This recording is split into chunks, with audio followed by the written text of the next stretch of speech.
Welcome everybody, and thanks for attending this presentation. We've done a couple of these over the years. I think we're hopefully getting more and more relevant as we go along, or people are believing more and more this is our future. So we do appreciate everyone that's joining in. So tonight we've got 4 speakers.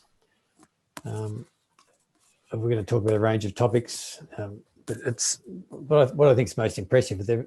They're all real initiatives. It's not blue sky what we can do in the future. This is things that various organisations are doing today, and I think that's the main feature. What we're doing with infrastructure with South East Water, Acarivo, and what Brendan and Dean are actually doing in the home at Cape Patterson and at Acarivo itself. So I think there's some really exciting initiatives there. I think I'm always mesmerised every time I hear Brendan talk, because he always has new and great things to talk about, and obviously that just gets more and more relevant as and today we're actually getting summer again. I think we're 30 degrees today, so now we've actually got a bit of summer. You can actually feel why we need to have a thermally responsive home. So just to perhaps get into it, today's format, we're going to have the 4 speakers: Brendan from the Cape, then Terry from South East Water, and then myself, and then Dean from Arden Homes. And then there'll be questions at the end. So there's a Q&A button at the bottom, which you're free to type in a question in the Q&A section, and we'll pick up as we go along. And numbers are up to 77, so I think that's all going very well now. So our first speaker is Brendan Condon, who hopefully many of you have all heard before.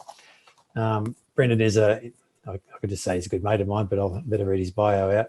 Brendan is an innovative sustainability leader in Melbourne and Victoria and Australia, really comes down to it, who has helped to design and build a great diverse range of sustainability projects across Australia, including the design and construction of the Cape, a carbon neutral, climate adapted and sustainable community in Victoria, as well as growing and planting and maintaining millions of plants on stormwater wetlands and waterways, and the design and construction of stormwater harvesting systems and urban farms. Brendan is focused on creating a better design, more efficient, lower cost and more sustainable society that can meet the challenges of the future. So I'll hand over to you, Brendan. Thanks very much, Rory. So if we bring up the first slide, Jocelyn. So I'm director of the Cape at Cape Patterson. It's a 230 home sustainable community on Victoria's Bass Coast. If you go next slide.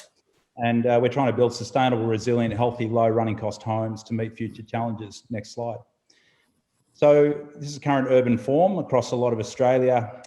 Next slide, which has a range of challenges. In our opinion, we're building oversized homes that are poorly insulated, that are energy intensive with high running costs, but also that aren't adapted to a heating climate, particularly future heat waves. Next slide. So here's a typical thermal image of urban form. Next slide. And what happens during heat waves is these blacktop roofs and roads heat up. And this is the big Achilles heel as we're moving to a heating climate where we're likely to see 50-degree days in our capital cities in coming decades. Next slide. Now that may seem like a pipe dream, but last summer we had 48 degrees in Penrith, and this is what's predicted by climate scientists. So here's a nice aerial photo of the Cape. All the homes have good orientation, insulation, passive solar design. Next slide. And we're building a whole estate where all the homes are averaging 8-star energy efficiency. They're well insulated, they're efficient, all electric, and they have super low running costs. Here's just a few photos of some of the sustainable homes at the Cape to give you an idea of some of the fit outs and the internals and the externals, to bust the myths that sustainable houses are sort of second grade, or you can't have nice finishes and nice architecture. So here's just a few photos taken around the estate, including some of the internals and the externals. And the aesthetics of these things can be beautiful and stylish, and right up there with some of the best homes in Australia. So the houses face north. They invite that winter sun in. During the colder months, it streams in, makes contact with thermal mass, which warms up and re-releases that warmth into the living areas overnight, where it's captured by insulation. So the homes are beautiful and warm in winter, and then in summer it's the reverse. They've got shade structures that block out the hot summer sun. Just hold on that one for a sec, the one with text, please. So they exclude the hot summer sun as well. So we're seeing terrific thermal stability with the houses that are averaging 8-star energy efficiency right across the estate. Next slide. So what are we achieving? Well, as I said, just go back one. As I said, A-star energy efficiency across the estate. We don't have gas connections to the estate, so we're gas-free. We're using efficient. We've upgraded to efficient all-electric heating, cooling and hot water systems, induction cooktops. The homes are naturally thermally stable year-round. We have 4 to 5 kilowatts of solar per home, 10,000 litres of rainwater storage per home, and the whole estate is operationally carbon neutral. Interestingly, we've had this independently modelled. The homes are using less than 20% of the energy of a conventional 6-star gas electric home that you'll find on a conventional estate. The whole estate is generating a large surplus of clean energy and exporting that to the existing township of Cape Patterson. So it gives you that idea that we can build these super efficient estates that can be effectively clean energy power stations, meeting their own needs, but also providing clean energy to their surrounding suburbs. Here at the Cape, people are averaging annual energy bills of $500 or less. Many people are zeroing their energy bills altogether. Next slide. We're part of a study with RMIT, and they're through that study with RMIT and Renew. Modelling shows that we're using 88% less grid energy compared to a standard 6-star gas electric estate. Energy bills below $500 to zero, compared to $2,500 to $3,000 for an average home. As I said before, the homes are thermally stable, generating that big surplus of clean energy. When in the bottom point there, when you aggregate those savings, the Cape's on track to be saving over $500,000 per annum in avoided energy spend, just through the efficient electric fit out of the homes. And we're also we have a stretch target to save an additional $500,000 in avoided petrol spend over the next 10 years through the use of electric vehicles. And a number of our residents are now pairing their efficient electric home with long-range electric cars and charging their homes on their cars on surplus sunlight, and they're knocking out their petrol bills as well. So our aim is to decouple from fossil fuels and to save $1 million per annum through doing so. Next slide. So to do that, we've trained our builders. We put a lot of work into training our builders. We do air pressure tests on all the homes now as standard.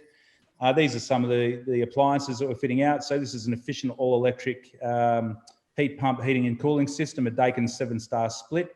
Next slide. Induction cooktops, which are super efficient. And this is a slide that shows where the Cape is in terms of star rating. So we're sitting up there on the right at 8-star energy efficiency across the estate. The industry minimum is 6-star there in the centre circle, and then over on the left is where most Australian homes are sitting in that red band. So that gives you a sense of where we're positioning. So when you combine efficient all-electric fit-out, passive solar design, and solar energy, you start to see these outstanding results, such as $3 a year energy bills. I'm in the Cape display home. Last year, our home cost aggregated $800 in surplus, and we cashed it out for the company Christmas party. And then I often get texts from our residents like this one. So this is an efficient all-electric home with long-range electric car in the top left. On the bottom right, they have a quarterly electricity bill in credit. They have no petrol bills. They're charging their 400-kilometre long-range car off surplus solar. On the bottom left is the thermal stability of the house internally. That's that dark line compared to the external temperatures. So you can see the houses sitting 18 to 25 degrees year-round with minimal heating and cooling. Next slide. We also have electric vehicle infrastructure in a car park, so you can get a fast charge in the car park, 200 to 250 kilometres a year.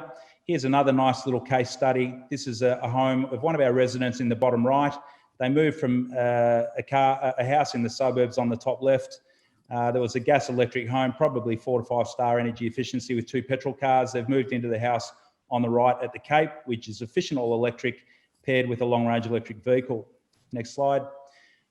So they've modelled their savings, and they've identified that they've knocked off around $7,000 in avoided. They've eliminated their gas bill, eliminated their petrol bill, and reduced their energy bill down to next to nothing. And they've also reduced emissions down by 90%.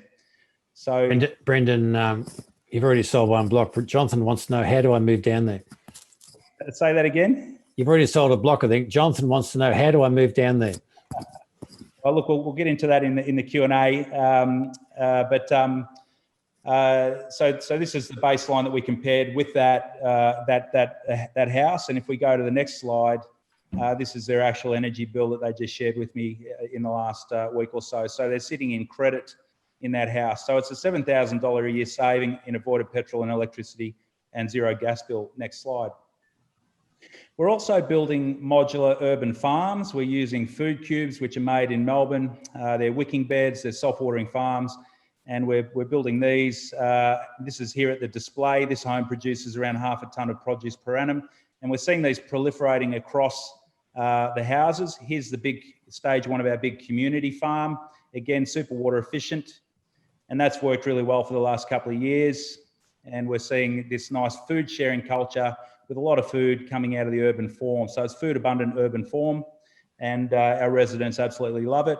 We're about to break dirt on the big farm, which is this one. We're spending nearly $2 million building this big state-of-the-art community farm, which will produce a huge amount of food for our community as well. Here's the site before we started work. We collected a seed bank of local plants. Next slide. And we've grown about 150,000 plants so far at our nursery. We've done habitat restoration, installation of habitat stags and perch points for birds, done a lot of work on constructing waterways and wetlands. Our residents help with these big community planting days, which are a lot of fun. Next slide. And now we've got these flourishing habitats across the site, including international migratory birds. We've got 8 frog species on site. Kangaroos are taking over the place, as are echidnas, and we're planning our koala habitat restoration project. Residents are getting involved in building insect hotels, bird and bat boxes to accentuate the habitats across the site. And we've now seen over 100 bird species, Indigenous native bird species, taking up residence or interacting with our site. So it's biodiverse, sensitive urban design as well, including biodiverse, drought-tolerant gardens like this one. So we've had lots of visitation with lots of groups coming through. And if you can just flick through the next few slides, we're sort of a go-to education point for efficient all-electric carbon neutral living, getting a lot of interest with the media. We're 25 metres above sea level. It was answering that question. And we've won just a swag of awards for a little 230 home estate, including national awards with the urban developer. So we're punching way above our weight in terms of that recognition. And finally, my last slide, I think there is now a really clear pathway to zero emission, climate adapted, more resilient housing. We've really got to tackle it because housing is 20% of our national carbon footprint. We need net zero housing, and there's a major push to push standards nationally to 7-star energy efficiency in the current review of the National Building Standards. We believe it must be accompanied by a move to efficient all-electric housing. And we think that it's going to be driven by the smaller values-driven developers, then water authorities, and then major developers. The economic benefits to households will be in the billions if we do so. So thank you. Well done, Brendan. You've done that in 13 minutes instead of 15. So perhaps we can fit in 1 or 2 questions before we move on to Terry. So the question was, how do I move? I think, by recollection, you've got 1 or 2 more stages to go before it's all sold out? Yeah, we're just selling stage 4, and we're down to the last 3 lots. It's been constructed, and then we've got our final stage of the last 40 lots. So a lot of people are moving from Melbourne, and we've got high-speed broadband, so people are doing the e-change, living down here in the coast and still being able to work and be connected to Melbourne businesses. I'm in that category myself. Running a number of companies from the Cape, so it is possible. So, and what's the breakdown, Brendan, of percentage of retirees versus families versus single, roughly? Look, it's a really sort of mixed bag. I think there's probably around 20% holiday house owners, but they are looking to retire into the place. We do have a lot of young families, surfies, tradies, local workers, local professionals.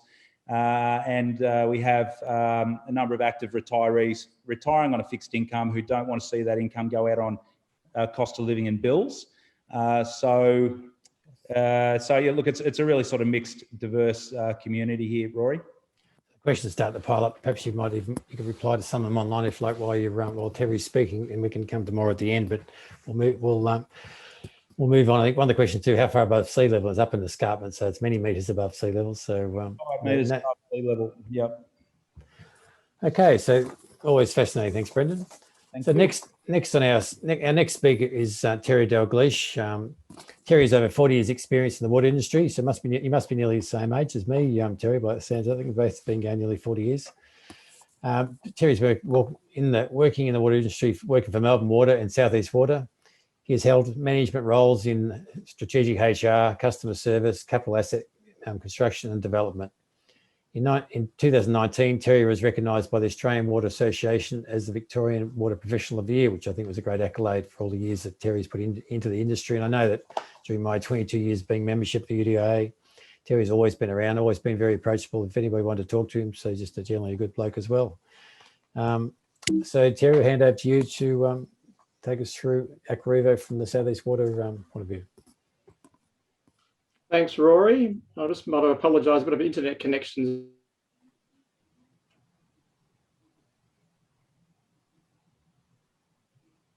No, you're going off, Terry. To country, to land and water, acknowledge any Aboriginal or Torres Strait Islander people with us today. So Aquarivo is a joint development with Villawood Properties, and my role is to talk about the water supply aspects of Aquarivo. So let's hold the slide there, please, Jocelyn. So the reason that we're doing this, or we've developed Aquarivo, is that we are forecasting that the population of Melbourne will be 7.8 million by 2050, and the population of Victoria will be 10 million by 2050. So that has a huge impact on the demand for water supply.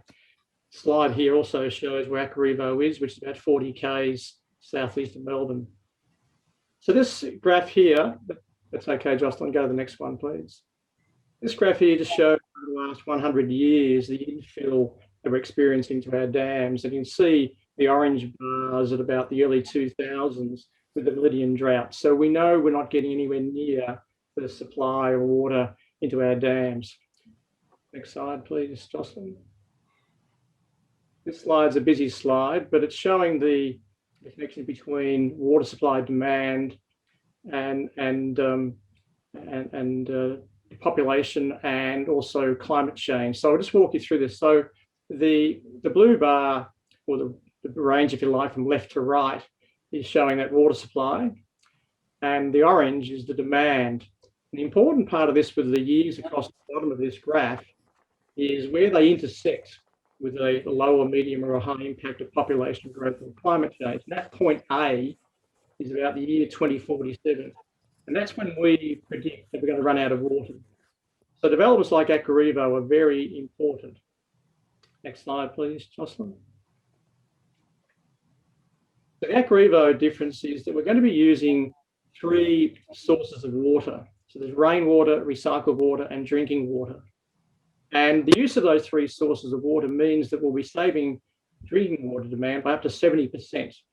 So the Aquarivo houses will have that sort of saving compared to any other home across Melbourne. Next slide, please, Jocelyn. We're also predicting that by 2050, we need to have an alternative use of water by about 12% alternative rather than drinking water. So it's important that these developments are occurring. So the important part of this slide is the high-tech monitored rainwater system. So we're going to be supplying rainwater that's captured on the roof, and we're supplying it safely to all hot water purposes in the house. For example, showers, bath, laundry, and washing machine. So let's go to the next slide, please, Jocelyn.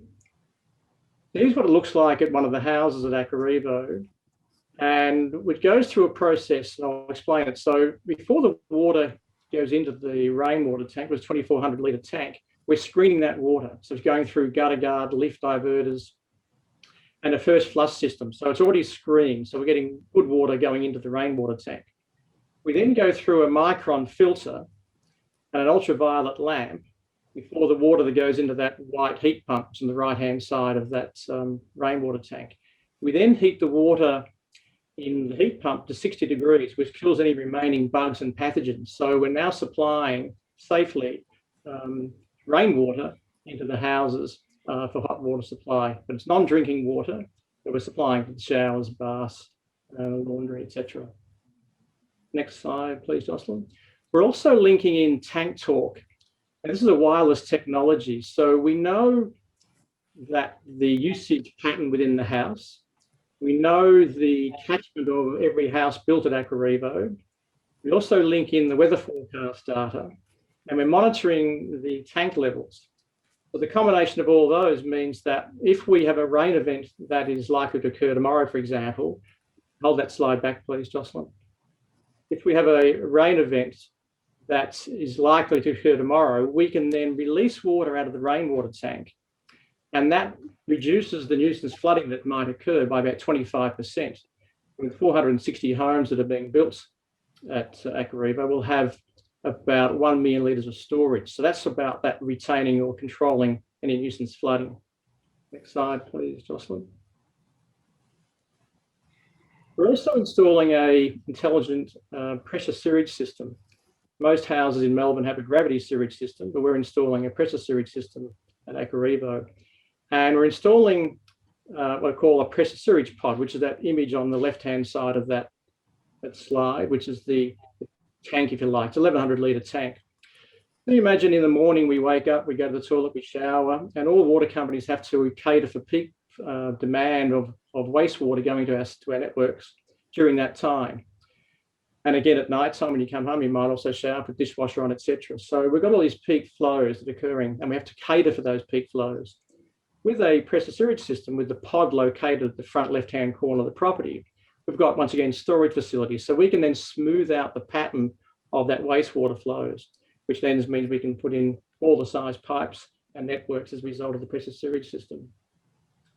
Go to the next slide, please, Jocelyn.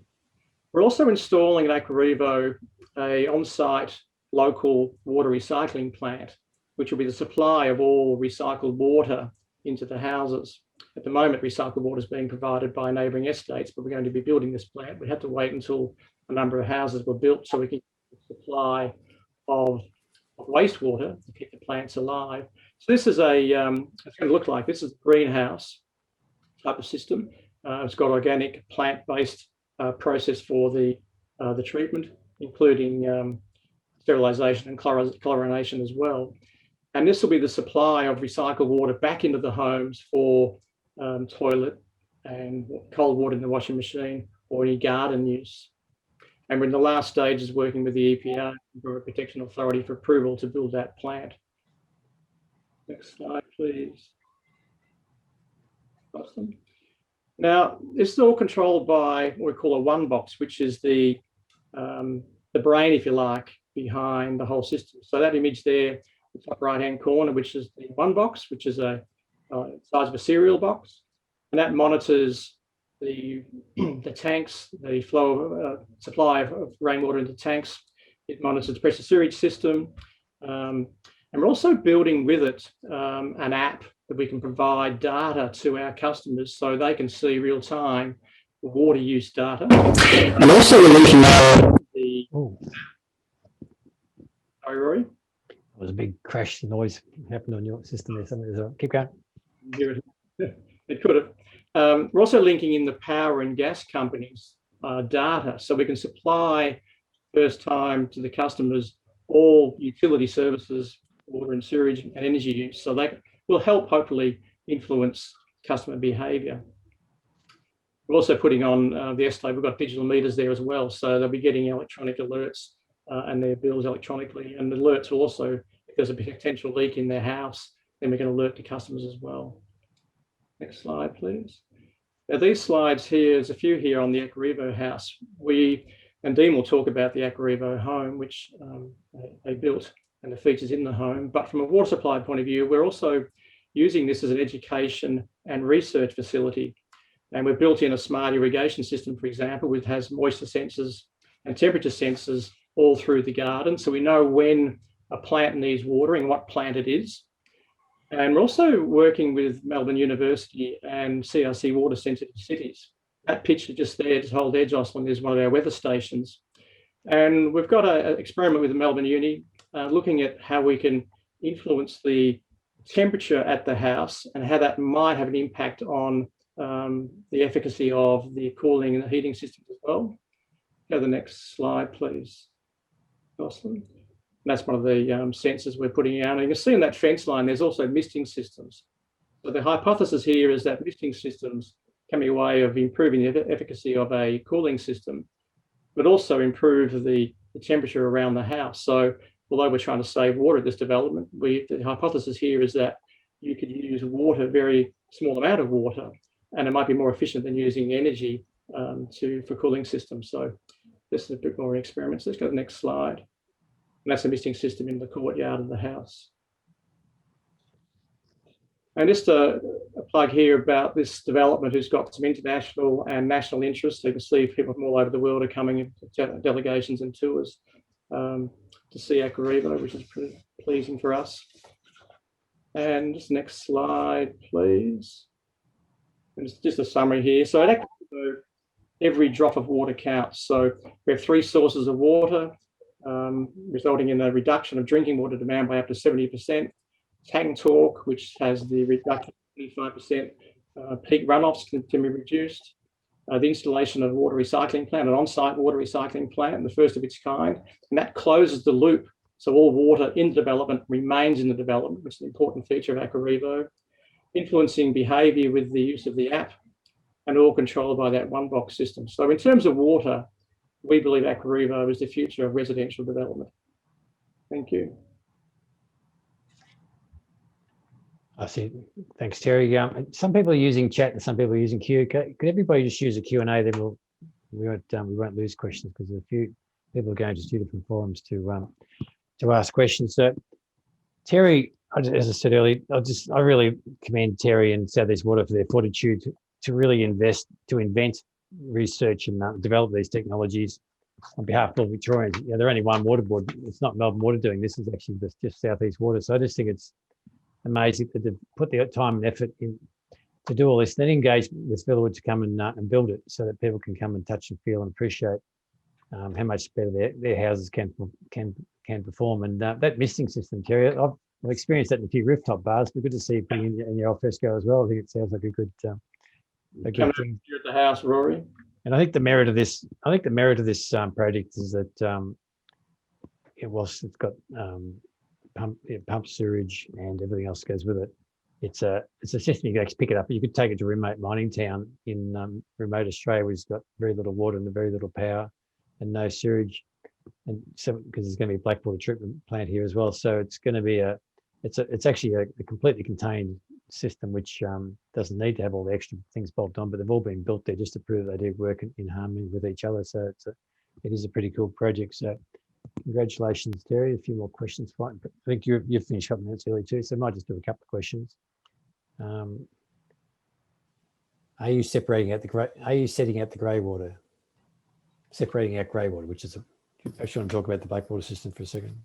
Not grey water, which would be water from the washing machines and things. No, that'll go into the water recycling plant as wastewater and come back to the house as recycled water through a purple pipe system. And what about the merit of a higher volume storage tank than 2,400 litres, as this could overflow? Do you want to explain why you've picked 2,400 as an optimum tank size for the moment? 2,400 litre is a size. It's about 2,200 of usable water. It's plenty in terms of size. We've measured that with modelling.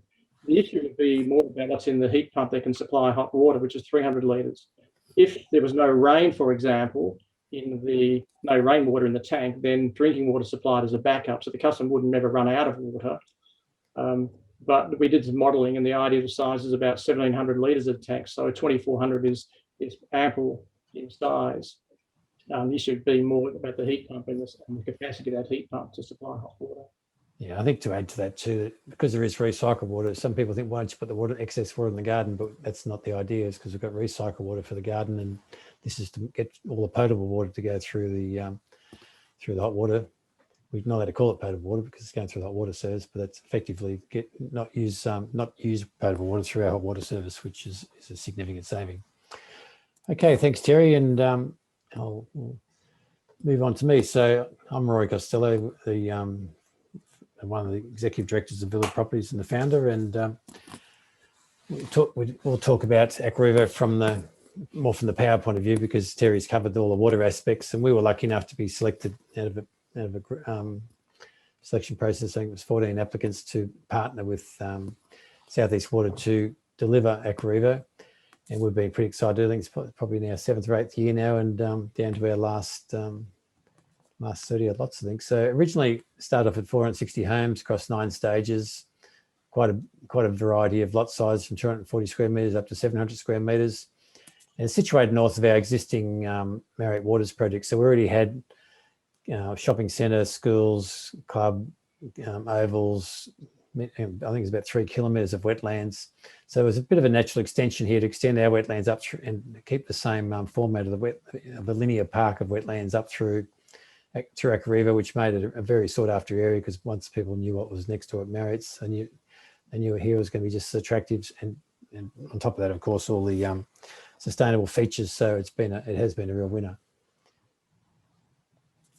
So I've just got a video here just to explain how it all works. If you turn your volumes up, there's no sound. Joss.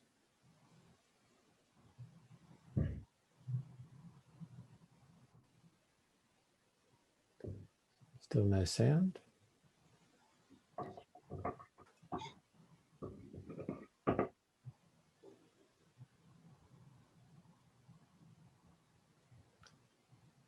Yeah, when there is sound, it was a bit of a cartoon. So what the use of this cartoon is when people come in, there's a lot of technology, it's fairly complicated for the average person just to walk in and absorb it all. So by putting it into this cartoon format, it made it really easy for the salespeople at Aquariva to explain to the buyers or their kids or many of the other groups. We've had nearly every water board and in Victoria, and most universities and international water groups come through. So it's been quite a useful tool just to let people understand it. It's in this video.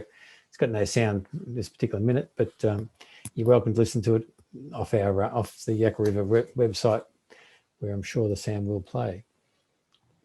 So it just goes through the whole house, just talking about all the things we are here, but just nice and succinctly into one video. I think we might skip on since we're soundless. Thanks, Joss.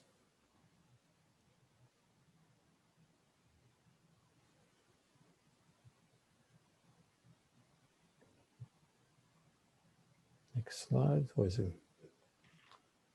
Okay. So yeah, I'd encourage you all to actually go to our website and have a listen, because it is fascinating, and just to really demonstrate all the things that can be done in one little summary for a minute and a half. I think it's pretty good, and it's so hard to, if you get too technical, people just don't understand it. So it's just great to have something it's reasonably simple. So it was Villawood's job to supply some energy savings on the home side of things. Southeast Water obviously looked after all the water things admirably. So, of course, we required solar panels. And you've got to remember, this was started 7 years ago. So a lot of these things were quite groundbreaking at the time. Now, obviously, things become a lot more standard, but we always keep trying to raise the bar. So we started off with solar panels, which obviously provides a inverter. Then we also coupled it with the Mondo energy system, so it could talk to Terry's One Box, and people could actually monitor what their what power they're using. Just stay there for 6. Sorry, Joss. And then after stage 3, I think we'd been going for a couple of years, and we decided that batteries have been becoming more prevalent and far more affordable. So after stage 3, we introduced batteries. So actually giving every house in the project a free battery, a 5 kilowatt battery, which then connected to the energy to the outside energy network, just created a great buffer system and a great savings to everybody. So the next slide explains that. So if everybody starts up with a 3 kilowatt panel system on their roof and a 5 kilowatt battery, so they can save about 61% power, but we try and encourage everybody to increase their panels up to 5 kilowatts and also upgrade it's a stackable battery system provided by Sun Batteries and sold by Bristol Roofing, which is we'd looked far and wide at the batteries. There's a lot, the Tesla batteries is basically a whole lot of AAA batteries in a big box. And these are a different format. And we just thought maybe had a bit more longevity and a bit more, so we looked at all the different batteries that were available since we were going to pay for them, give them to them for nothing. And we just thought this company was just to fulfill the needs and had a fair bit of sustainability in it and good performance factors. So if people upgrade their solar panels from 3 to 5 kilowatts and stack another 2.5 kilowatts on their battery, then they could save 85 to 96% of their of energy needs. And obviously, if you could stack more battery and put more solar and actually get a positive result like Terry does in down at Akariva. But we think that, I always say that Brenda's got the most sustainable community in Victoria, not Victoria, in Australia. And we claim we've got the most sustainable metropolitan community in Melbourne. So we do aspire to educate our buyers and builders and to raise the standards of our homes to be better designed to respond to the thermal performances that Brendan showed you. But it is a real challenge to bring builders along the journey, and I'll talk about that in a minute. And I think Brendan's previous chart where he says that an 8-star house needs 58 kilowatts to perform, but a 6-star house, which is probably only really working at a 3.5-4% rating because it's not sealed and hasn't been built, it's just been done on paper, perhaps not really thermally efficient.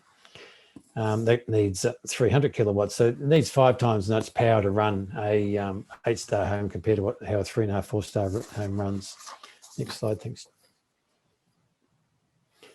So the actual partnership itself, through open collaboration and communication, all parties have adapted to create an Akariva way of doing things and to bring a vision to life. And I think it's it's a word on many people's lips. I know the Water Minister, Minister Neville, has always been pretty proud of this project and has mentioned in Parliament, and it's had quite a lot of coverage over time, and it really making people look and wake up and see how we can save water and power and energy in a more sustainable manner. Thank you. So part of the process, first we had to educate the builders. The builders didn't want to come along and actually put all this technology in there because probably a few builders in the audience here, but first they all whinged and said, oh, it's going to cost $10,000 to change our drawings and it's not worthwhile. And we're lucky enough to get, I think, first cab off the rank, I think Burbank joined the group and they said, yeah, we'll do it. And then once they joined, it's a bit like the sheep mentality. Once you get educate, you got one builder on board. I think then 9 builders came on board, including Arden Homes, who were going to speak nets. So once we had 9 builders there, we had plenty of builders who could then believe in the story and sell the story to the public. So that when and that process took about 12 months to get everybody on board. But since then, they've all got enthusiastic, and I think they realise that these, if they don't be part of the solution, they won't be part of the future. So I think that's been a great initiative. And as Brendan often says, the new social housing initiative done by government requiring 7-star. So builders will all actually have to increase their game again. I think in not too distant future. So 7-star might be the new current 6-star. So next, thanks, Joss. And then once we've educated the builders, they've got to educate the buyers. They also don't understand it all as well. So as I said, the cartoon helped a lot. Terry and his team and all his plumbing team actually built the whole system in the sales office, so people could see all the pipes and valves, etc., how it all worked. And I think that went down very well. And in the end, it was just so popular to have a ballot system. It was a bit like bingo. That had a room full of people and they all got their paddles with a number. We pulled out the ping pong balls out of a ballot. People thought they were rock stars when they got their number picked and they come and buy a block at Rack for Evo. So, and the reason we did that is we had camp outs and we didn't want people, particularly want people camping out. A few people get so desperate they're getting to be grumpy with each other. So to calm it all down, we went to a ballot system. And since then we've had many builder events where all the builders are super enthusiastic now and turn up with their little displays and they're all sort of vying for position to be the best builder with all that can encompass all our initiatives. Thanks, Joss. So just a few other things we're doing around the place. We'd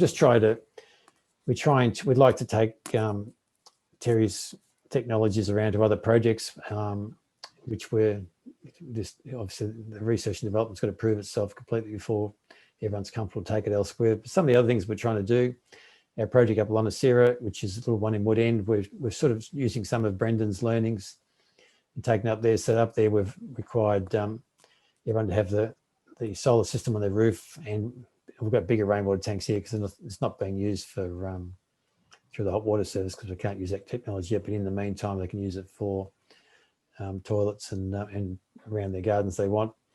And they must all have energy and water efficient appliances and fittings. And we've also encouraged, Brendan's always trying to get me to try and make it gas free. So this one here was a planning parent requirement to provide gas, but we have encouraged people as much as possible the price differentiation if you don't connect to the gas system to try and be all electric.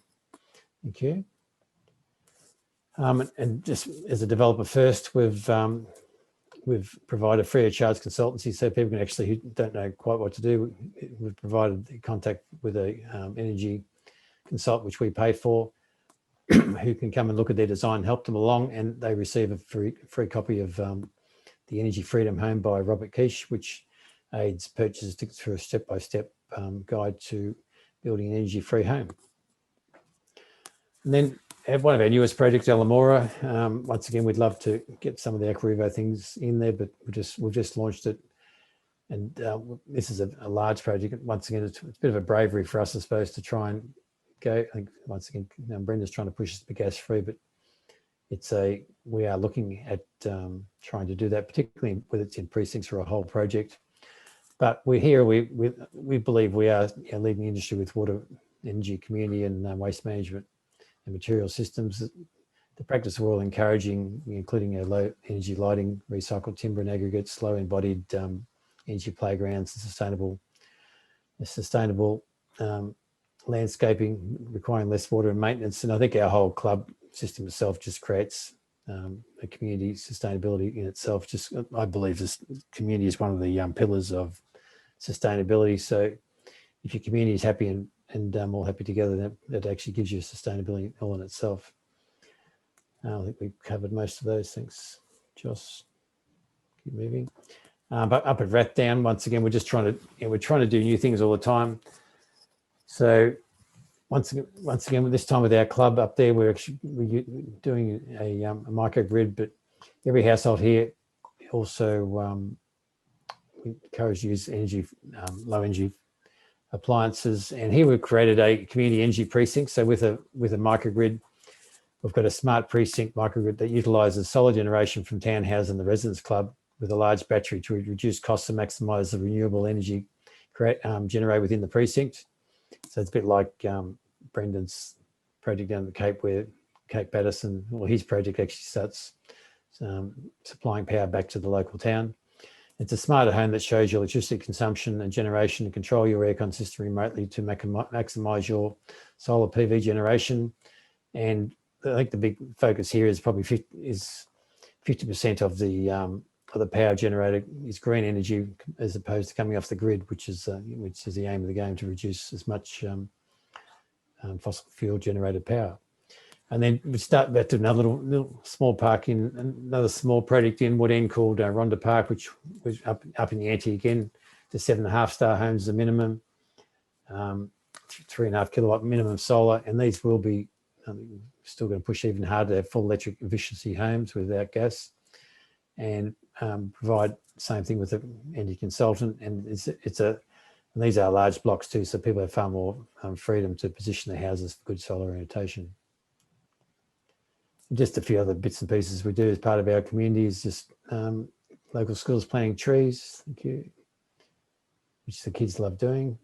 And our forest giveaway, for every block of land we sell to anywhere, we do a biodiversity offset. So everybody, we give back to the people of Victoria a piece of land the same size as the block we sell up at the Cameroon National Park. We bought quite a few farms up there, so thousands of acres. So we hand land back to the government, which it turns back, just increases the size of the national park up there by just simply pulling fences down. The kangaroos do the work, and the bush regenerates. And of course, our famous honey, which if you're in the room doing a live thing today, probably giving a few people honey who ask questions, but we can't do that. So that's for perhaps for next year. So I'm just looking at my own time. So I think I'm still going okay. I'm just looking at the questions, which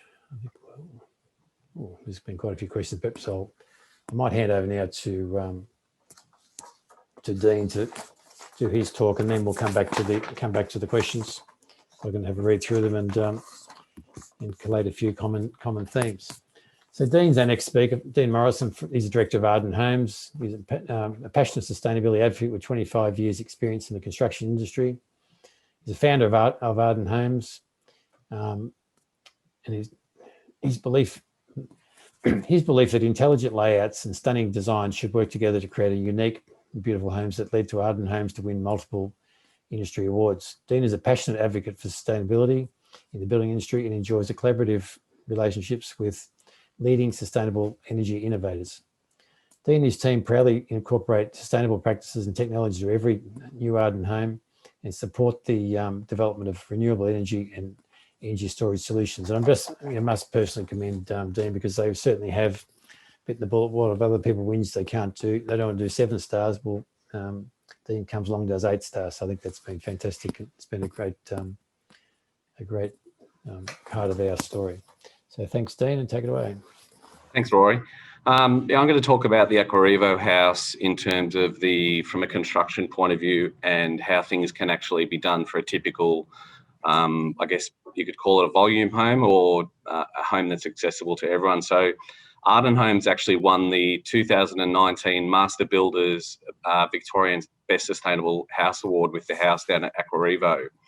As I said, it's a typical family home, and I'll get this video run, which is our display home that we did have that the home design was based off.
So I'm just going to run through some of our suppliers that we use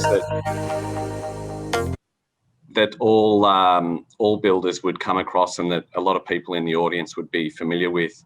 I think it's really important as an industry that we actually think ahead to find better ways of to use our resources, such as energy and water. The house is an 8-star energy efficient house that was built down, and you can see there it's a standard type of home that you would see out in any display village. We built that and it achieves energy savings which are over actually 80%. And this house is actually produced, even to this day, it can be produced for $400,000 as it was shown down there at Aquarivo. One of the key features is obviously ideally positioning it so the living and entertaining areas are situated to the side, which gave us maximum solar access and circulation for the project, and also some natural light. If we can go to the next slide. The house, as I said, is an 8-star energy rated home. It reduces the energy usage and the cost by reducing the reliance on mechanical systems to maintain comfort. So similar to what Brendan was talking about, the fact you don't need to run your heating and cooling as often as you would with a normal 6-star home. Brendan would be pretty happy that it's actually an all electric, no gas house. It's got a 5 kilowatt solar system, and we had the 7.5 kilowatt Sonnen battery, which gave a typical family at least 80% self-sufficiency, which gives also immediate savings. Next slide. These are some of the suppliers we used. So all the timber products are sourced from AFS and FSC accredited suppliers. We used Hebel on this project, which actually has added thermal acoustic benefits over traditional brickwork. It's also 30% lower environmental impact and 55% lower greenhouse gas emissions than a traditional brick house would be. And all the waste on a Hebel home is recycled. Colorbond roof, we use Colorbond steel roof, gutters, downpipes and fascia. And we also use what they call an anti-con insulated blanket for the Colorbond roof. So 25% of those Colorbond products are actually recovered content, and all the waste from sites recycled as well.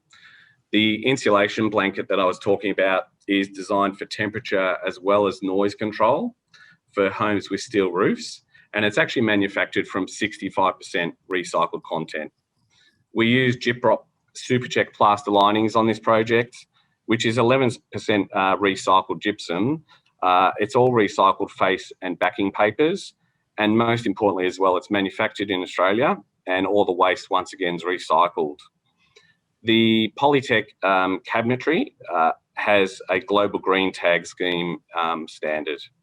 And with Caesarstone, once again, it complies with the Green Guard Environment Institute that passes their most stringent indoor air emission standards. One of the good things that is often talked about with this house is we've used the Winston Softy carpet. So it's the Happy Earth story. It's 100% manufactured from recycled soft drink bottles. So it reduces the environmental impact of the carpet manufacturing, but it also reduces landfill as well. So far today, there's been over 15 million soft drink plastic bottles that have actually turned this into carpet so far. So these are all things that are currently out there available for everybody. We use Dulux VOC wash and wear paint. It's a world-class Green Star indoor environment quality, and it doesn't compromise any product durability or performance. Bradford wall and ceiling insulation. It's manufactured in Australia from up to 80% recycled content, and it's also low allergen as well.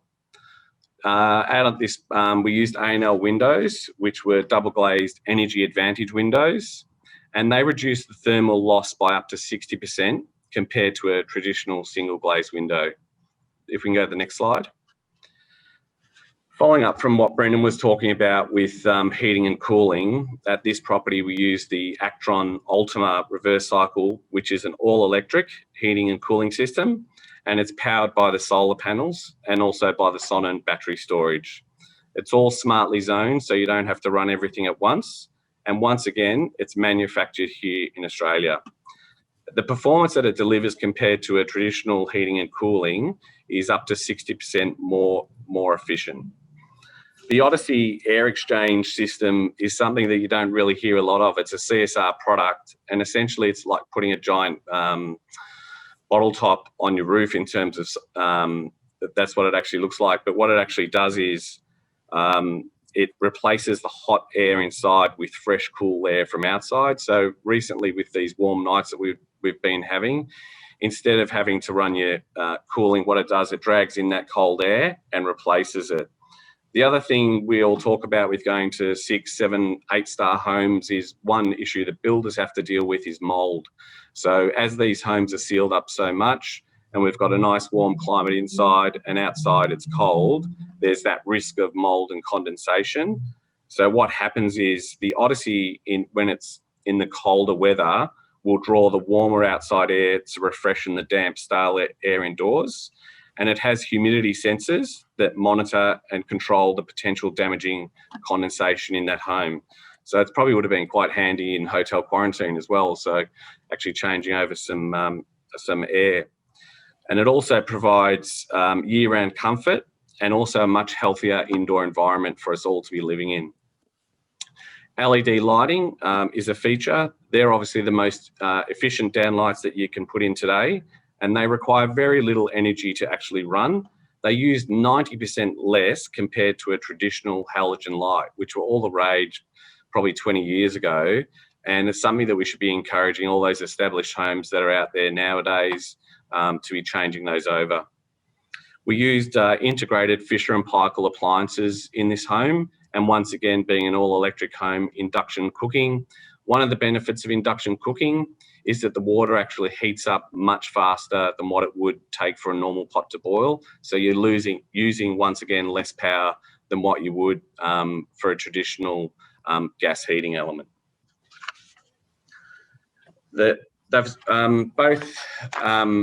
Terry and Rory have spoken about the recycled water connection with the toilets, also with the water tank, and also with the highly efficient heat pump water system, which once again uses about 70% less energy than a traditional hot water system. The tank talk and the one box, Rory's right. Traditionally what happens is builders would look at a project such as Aquariva and go, it's all too hard. I can go and build, 1,000 or 1,500 homes elsewhere and not actually look at this project and give it a bypass. But I think it's one of the things as an industry, it needs to really come to terms with. These things actually aren't that hard to do. Yes, there is some more expenses in doing them to get them to where they are, but we really need to consider what footprint we're leaving for our future generation. And I'm sure there's houses that were built 20, 25 years ago that we're starting to knock down and rebuild now with more efficient houses. If you can go to the next slide. Moving forward, we believe that everybody should have access to smart and sustainable homes. And recently, we've actually included in every one of our homes energy saving solar. So the minimum system that we put in is 3.5 kilowatts, but that actually goes up to 5 kilowatts. We're supplying every house that we build with the option of building in a rendered, fully rendered Hebel home. Every home that we have has up to 24 LED downlights and a ColourBond steel roof. We're also moving into double glazing, which out at Alamara estate, the new one that's come out there now, out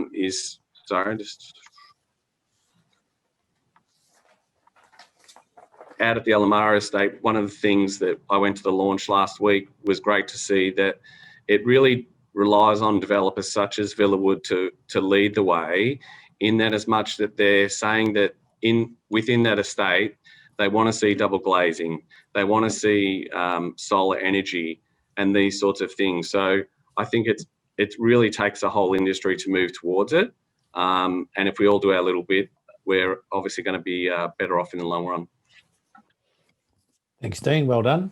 While you're there, Dean, there's one of the second last questions directed to you. So could you see sustainability start to really increase the importance to home buyers in your market as environmentally conscious millennials become target markets in new homes? Definitely. So the millennials coming through are the ones that are actually pushing this type of change in our industry.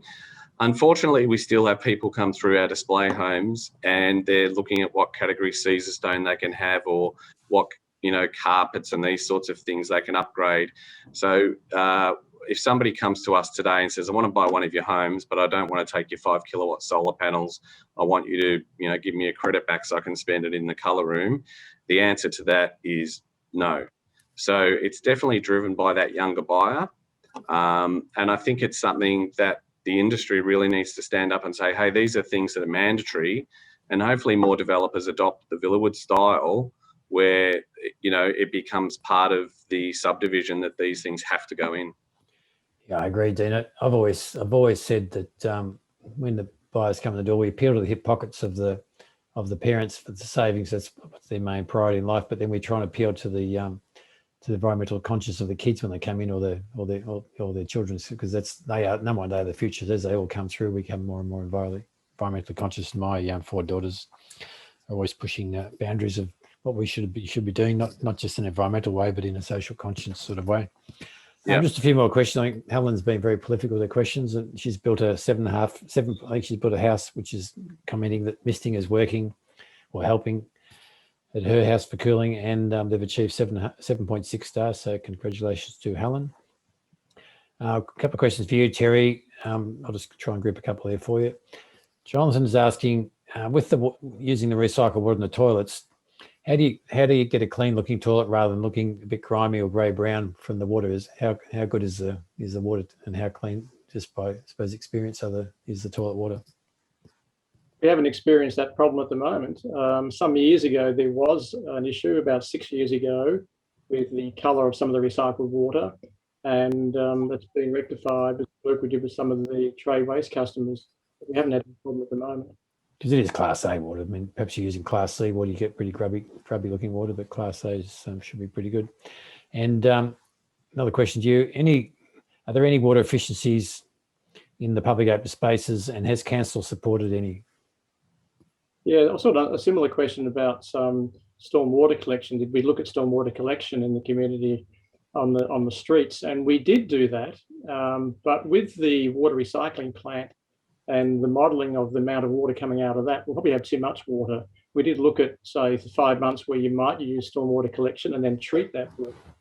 But it'd be very little use compared with the amount of supply we have from the water recycling plant. So we didn't do that in the end. And the cost is prohibitive. So it's quite expensive for a very small amount of water that you could use.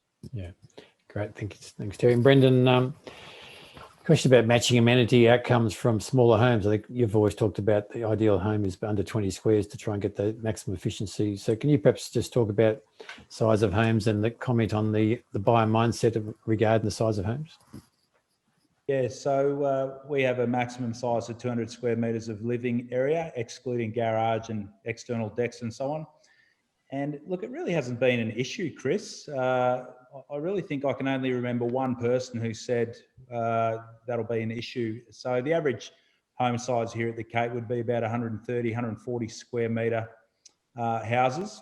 And it's just something that we set because we think that a lot of houses are too big and they're difficult to heat and cool, and they cost a lot, and it blows out your sustainability if you go too big. And Australia has some of the biggest houses in the world. I think we're up there with the US. So it just really has not been an issue. Once we set that, it wasn't a problem. Okay, thanks, Brendan. And someone's talking about Karina's asking about the embodied energy. Is this being considered? I think that's the centerpiece of your design, isn't it? Yeah, so look, it's just something that we work on in terms of sustainable materials and plantation timbers and low carbon concrete. And things like WeatherTex, which has a life cycle that's carbon negative. We're not measuring it at the moment specifically, but it's something that we work on in terms of the specified materials in the homes. But that's something that we could do better, is actually measure embodied energy. I think someone's just asking what cancels it too. Probably I could add the next question to that. What cancel, and how supportive are they now? So, you know, we did a highly innovative project that broke a lot of new ground, and we had a long process to get through planning. So in the early days, it was quite difficult, but now we've got a terrific relationship with Bass Coast Council, who have really embraced our project, and they've become really good partners to the project. So I just hope that future innovators can have a good run if they're willing to step up and above minimum standards and innovate. I just hope that there's enough groundswell, seeing that we really need to shift the whole of our housing onto carbon neutrality, more efficient, climate adapted, food secure, water efficient. That developers who step up above minimum standards should really be embraced, because we need to get there very quickly, and we can't have 10-year delays like we did. Yeah, very true. I think you should be spot a long time earlier. I've always said too, I think Brendan should get an OBE for his efforts in the Queen's Award next year. A couple of questions probably maybe for Dean regarding trending away from hip roofs to ski and roofs, and also perhaps the reintroduction of eaves as well. So perhaps Dean, you're being the builder, perhaps it's a good question for you. Yeah, I think with roof forms, it's really facade dependent. We do a mixture of them. We have skillion roofs, we have hip roofs, so that's really up to the individual purchaser what they're looking for. In terms of eaves, all the double stories, we put a 450 mil eave on, and the single stories, depending on orientation, but eaves come into play when we're having a look at those things with our design consultation, I guess. I hope that answers the question. Good, thanks. There's a couple of questions from me. Perhaps I should answer some questions. Oh, there's also another one other question. how has the Victorian government supported Aquarivo and Cape? So the Cape. So either Brendan or Terry want to have a crack at that one. Terry? Well, they have supported it because we've had to go through a lot of approval processes to get to where we are. And the Water Minister was very keen about Aquarivo because it's one of those sort of showcase projects that reduces drinking water demand. So she was very, very keen. So the government have supported it. This project always challenges regulation, of course. So when you've got regulations like drinking water guidelines, that's always a concern. So, but that's just part of what this project was going to do. We always knew that a project like this would be challenging regulation, as with the Environment Protection Authority, with the water recycling plant. But that's what a water company can do. We can work with the governments and challenge those regulations. So that's the important part of why we started this back in 2012. Okay, thanks, Terry. There's a couple of questions for me.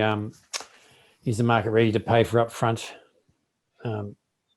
pay more upfront in order to achieve the long-term savings, which I think, like the case has always been, they have is just an evolution of how fast you can push them. And I guess that's why it's just critical that people actually get in the car and drive down to Cape Patterson or go down to Aquarivo and step into the Arden home and actually particularly go there on a really cold day and a really hot day and just feel the ambient temperature in there without air conditioning on there. I think that's the only way people can really appreciate why they should be spending more of their home to start, because it just, number one, a healthier home and far less electricity. But I think Brendan's story and those negative power bills, I mean, AusNet must really crack it when they got to give someone $1.63 credit rather than getting money from them. They've got to process the bills. So I think it's always time, and people are ready. But it's just a matter of being educated and really showing them what's going on. And obviously the technologies, and I think the 10 designers have designed with the open plans that are available on Brendan's website are amazing too, that people can actually go and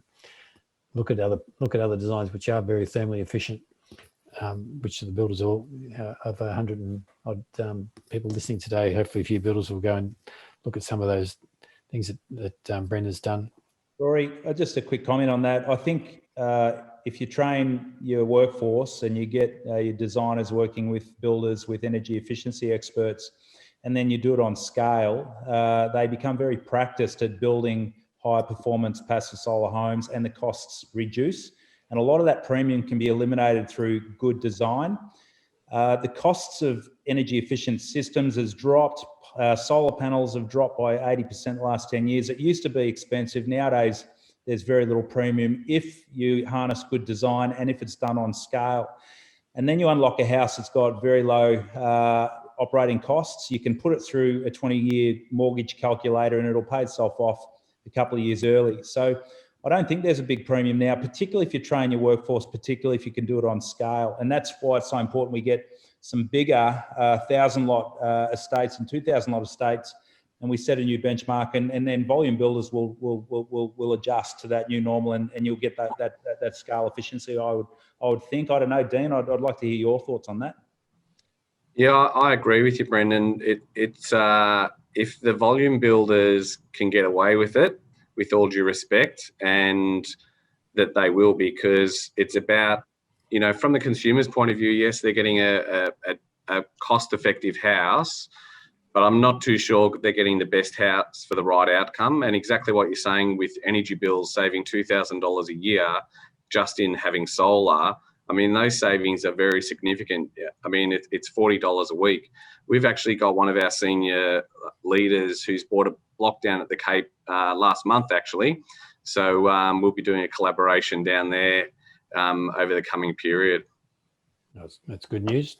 And a couple other questions to me about spreading Aquarivo technology. Can't councils mandate it? Well, I think all these things come at a cost, I suppose. They've got to be monitored, etc. So how these waters taken on the gamut, but we'll getting Yarra Valley Water on board and City West Water on board and Melbourne Water on board. There's often challenges there, but it's also got to be to prove, with the residents all moving at the moment, just having a couple of years of data just to prove that everything does work, so we can then go to everybody else. So it is taking a little bit of time, which we'd like to move along, obviously sooner rather than later, but we'd love to spread the Aquarivo technology to all our projects. As far as have we applied for government grants for the Queen's Commonwealth Canopy project? We didn't actually know about the grant, but we've always been into planting as many trees as possible, and we would love to double plant nature strips, but the problem is councils won't let you double plant. Number two, and you can't even get your state compliance with trees in the ground because the power companies don't want to see the trees there. So there's really is a conflict between tree canopy and the services that are underground, particularly with the power company. So we've got to go plant our trees after the state compliance is issued.